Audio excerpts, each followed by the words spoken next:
Back in Philly after a whirlwind trip to Los Angeles and the surrounding areas, and had many good events and meetings with people, starting with heading down to Skid Row on Saturday morning and um, looking at some of the different organizations, but also the people who are self-organized. Someone from Blue Hollywood Street Sanctuary and the historical organization CAN. Moved over to a book event at awesome community center bookstore, Midnight Books.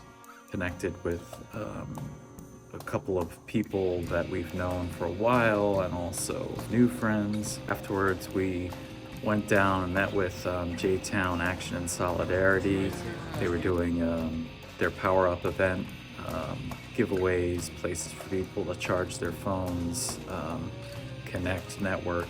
Met with some of the people from Reclaiming Our Homes. Next day, we went around Long Beach, trying to find some of the homeless encampments that had been there. It was clear that a lot of stuff had been cleared away, but there was also still lines and lines of RVs that are probably pushed from street to street out by the metro station, and the riverbanks had been cleared.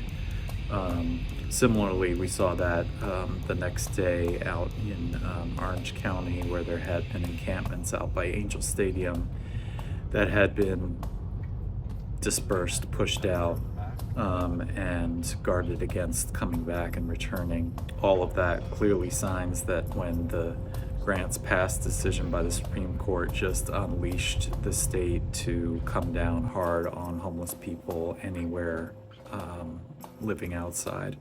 Sunday, we had two great events. We had a meeting at Wrigley Coffee in Long Beach. Shout out to Carla from Etna Street Solidarity for quickly pulling together this awesome event out in Van Nuys that brought in a homeless union and three separate mutual aid solidarity groups. Really vibrant, awesome discussion with everyone. Monday evening was also really cool meeting of many different organizations working Palestine solidarity, anti-ICE campaigns, emergency response networks. What's clear is there's so many people doing the work of trying to keep people alive as the state is changing, reconsolidating around private property, extreme wealth, cutting services that keep working people and poor people alive. Also a hunger for people to think about not just how to react and how to defend ourselves, but how to think of going on the offensive and how we think about the future moving forward. We know that when we delivered the message and the idea that the economy is rapidly changing, that tools of automation are threatening more and more people's wages and salaries because more and more work can be done without human labor.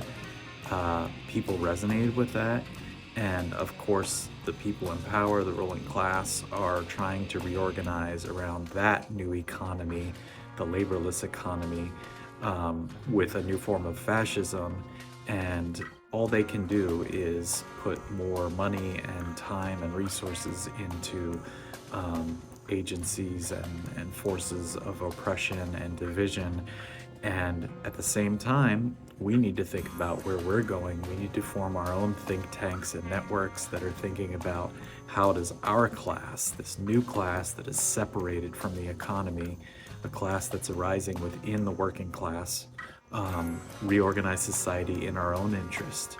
We have, for the first time, lining up movements for equality and justice with the material circumstances, the circumstances in society where we can produce things without exploitation. We just need to seize the way that we make things and distribute things so that all people can be in charge of decisions on how we do that and how make sure everyone gets what they need to survive and thrive. So that was our major pitch, not to join our organization or any group or whatever, or stop doing what they're doing, but to, at the same time, figure out ways to unite and expand connections with our class and strategize. And that's what we are doing this trip for. That's what we continue to do outreach for. So, bringing that message and seeing people understanding they need to keep doing what they're doing, emergency actions to keep people alive, to defend our communities, but also thinking about something bigger, uniting our class, building the millions of people we will need with a vision for the future. People really resonated with that, and we are excited to welcome people onto our ongoing Zoom discussions, analysis and strategy sessions, and also starting a new one for West Coast Mountain Time people so that it's a little more convenient to them and a little more relevant to what they're seeing in that part of the country. So we hope that you'll join us wherever you are. Let's think about how to analyze what's going on, strategize where we're going, and how we work together, and a future where we can control our destinies.